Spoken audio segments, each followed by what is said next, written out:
ইসরাফিলকে যেদিন সিংহার দায়িত্ব দেওয়া হয়েছে সেদিন থেকে ইসরাফিল আরশের দিকে তাকিয়ে আছে, আসগা সামআ, কানটা খাড়া করে আছে, হানা জাবহাতা, মাথাটা ঝুঁকায়া আরশ পানে তাকিয়ে আছে।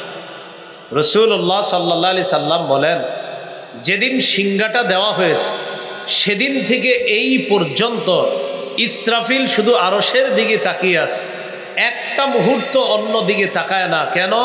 মাখাফাতা আইয়ুমার ক্বাবলা আইয়ারতাদ্দা ইলাইহি তরফু।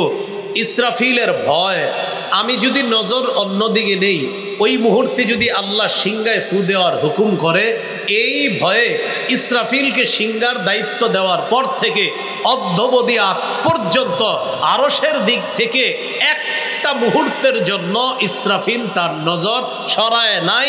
আল্লাহ হুকুম দেওয়ার আগে সরাবেও না। ঠিক এভাবে আছে। রসুল বলেন তার চোখ কেমন জানো? কান্না আইনাই কাউকাবানে দুর্রিয়ান। ইসরাফিলের দুই চোখ যেন আকাশের দুটি উজ্জ্বল নক্ষত্র। ইসরাফিল আলাইহিস সালাতু ওয়াস সালাম দুটি ফু দিবেন, দুই ফুয়ের মাঝে ব্যবধান হবে 40। সহিহ বুখারীর বর্ণনা 4814 নম্বর হাদিস। عن أبي هريرة رضي الله تعالى عنه قال قال رسول الله صلى الله عليه وسلم بين النفختين 40।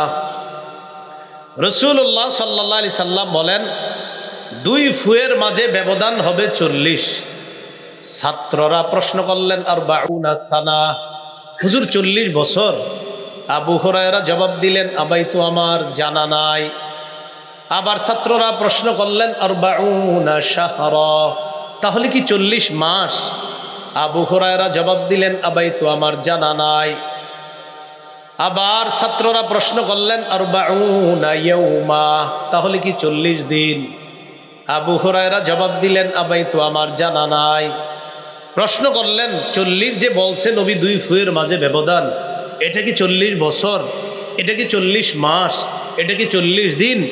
আবু হুরায়রা রাদিয়াল্লাহু তাআলা আনহু জবাব দিলেন, আমার জানা নাই। রসুল শুধু বলছে 40, আমি শুধু এতটুকুই জানি যে ব্যবধান হবে 40।